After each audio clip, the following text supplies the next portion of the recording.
Republicans, Democrats, Black Lives Matter, Antifa, the Q movement, Lightseed, Star Workers, the chosen 144,000, Starseeds, Lightworkers, Arturians, and Lyrans, Gangstalkers, targeted individuals, groupthink, and are organizations inherently parasitic?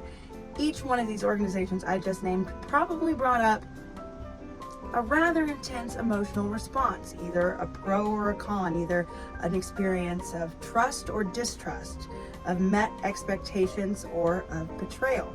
And I'm working on this sort of theory that perhaps organizations themselves, this idea of organizing, inherently is parasitic in nature because we give our power away to the organization. Now, hear me out.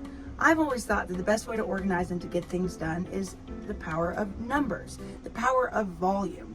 But the problem with each of these movements is they have started in a place where the people that get roped up, the people that were typically hurt the most by these organizations, started out in a place of just wanting to help, to make a fucking difference, to bring about justice, to right a wrong.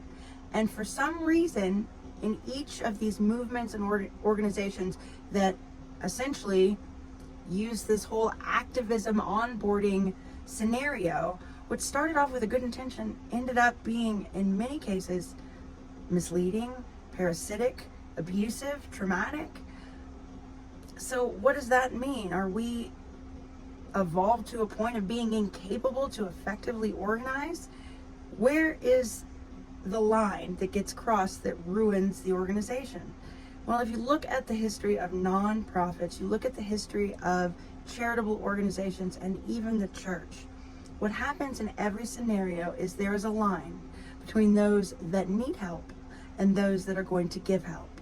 And the ones giving the help have the resources to give. Therefore, they assume the power. And with that power comes the right to self-impose upon another, to tell someone what they should do or shouldn't do, to tell them how to identify, what to say, how to act, how to best take actions that represent their mission.